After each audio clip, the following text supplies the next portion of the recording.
Good afternoon, YouTube. This is EconCat88, and I'm back in downtown Toledo, and what you see straight ahead is what's called the Berdan building. It's a former warehouse. It's more than 100 years old. It has been the focus of a lot of news attention in the last several years, and it looks like finally, after a few failed attempts,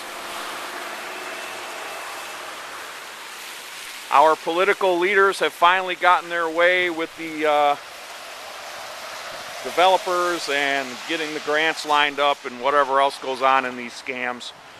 So what I call this project is the Berdan scam, because it's $30 million that is pretty much spending that isn't needed.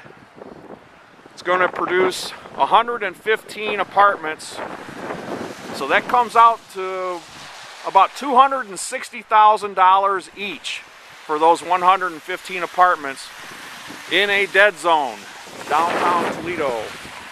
And over here, this is a building that was created, about 10 years ago, when all this downtown hype really got re-accelerated. And you can see a lot of them are not finished even today.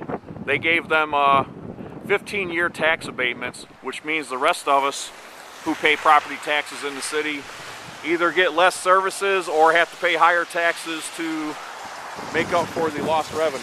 So that's something to keep in mind when you start hearing about tax abatements and credits and all that kind of stuff. The money has to come from somewhere, or these services have to decrease, or a combination of both.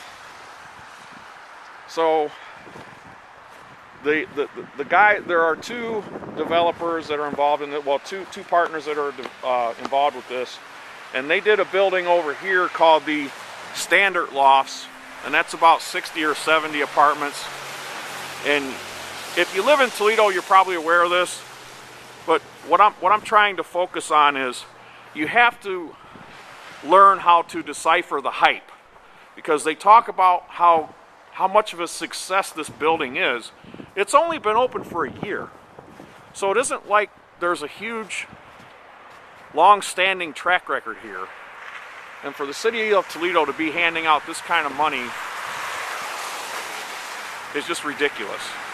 So over there you can kind of get another look at the Bartley Lofts, and you can see that whole row on the end there looks like maybe one of the 6 were ever finished. If we could get a closer up look, you can see they were never even finished.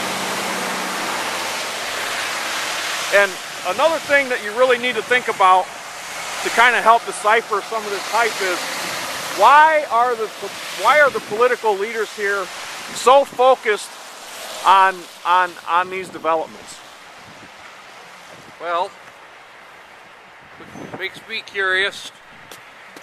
Why do we need another 115 housing units? We live in a city that's probably in the top 5, along with Memphis, of vacancies in the United States, counting vacant housing units themselves, homes that are for sale and are empty, apartments that are up for rental and are empty. Yeah, it's almost like that our political leaders, they can't stand the fact that downtown is a dead zone, because this is where they do their business. This is where they go to work every day. So, you know, they obviously want to be noticed. They obviously want to be relevant. Yeah, and so they're trying to force the relevancy of downtown. And in a city like Toledo that has a still decreasing population, you have to realize that when they talk about we need more housing downtown, we really don't, because there aren't that many jobs downtown. And so all it means is they're just shuffling people around. And that isn't good for the other people who have already invested money in apartments or rental properties or businesses that were set up to service that area. And so the political people are really just destroying capital by all this shuffling among a dead zone. And so I'll still believe this Berdan building project when I see it. They've been talking about it for quite a while. But it definitely does seem to be moving forward more now than it has since they started all the hyping of this.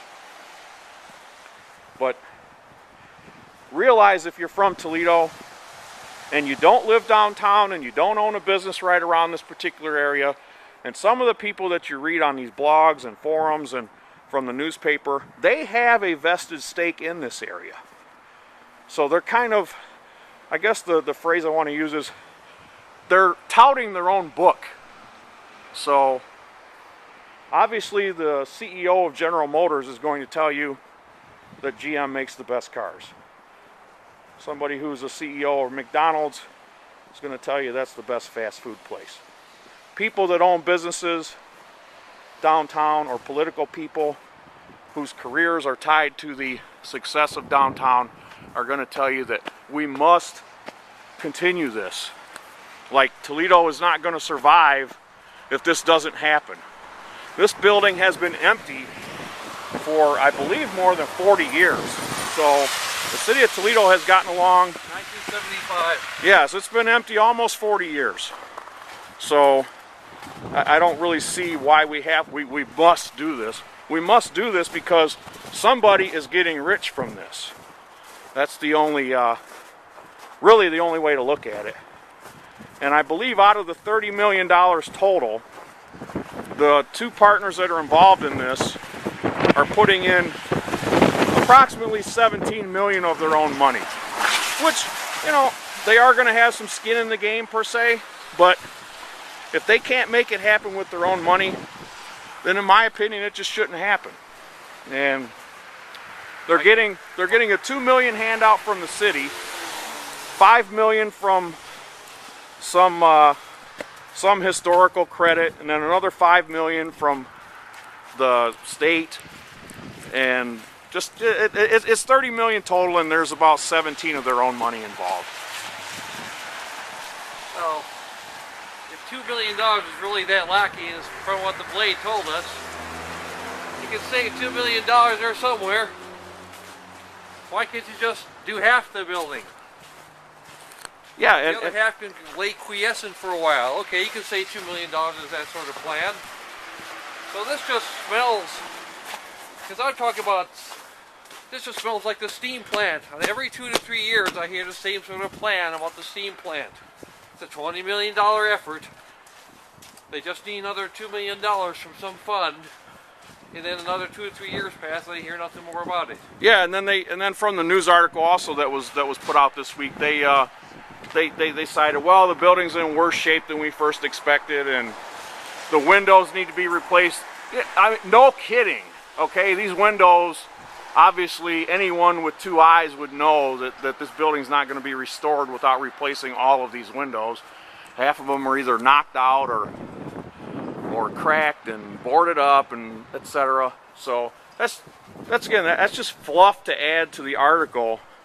And the average person just doesn't really think this stuff through, because they don't really want to think in terms that our leaders are so corrupt and will just do anything to maintain their own power, that they don't really care if the rest of Toledo suffers on it. It just seems to me that they don't really care if the rest of Toledo suffers, as long as they can continue their push towards forcing the relevancy of this downtown.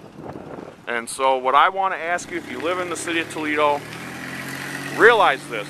And then they say, oh, we're going to put all this commercial on the bottom floor and blah, blah, blah, blah, blah.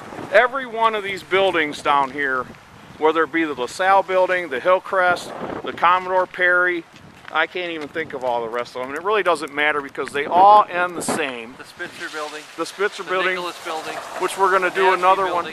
We're going to do a video about the Spitzer because it's closed now. And if they're going to add more retail down here, that's just going to hurt the businesses that are already struggling down here. But one last look. This is the Fifth Third Field. That's the baseball stadium. And that's why they're trying to force the relevancy, because they're already stuck with this. And so now they're going to stick the taxpayers with this. So this is Econ K88 from the Toledo, Ohio's Berdan scam.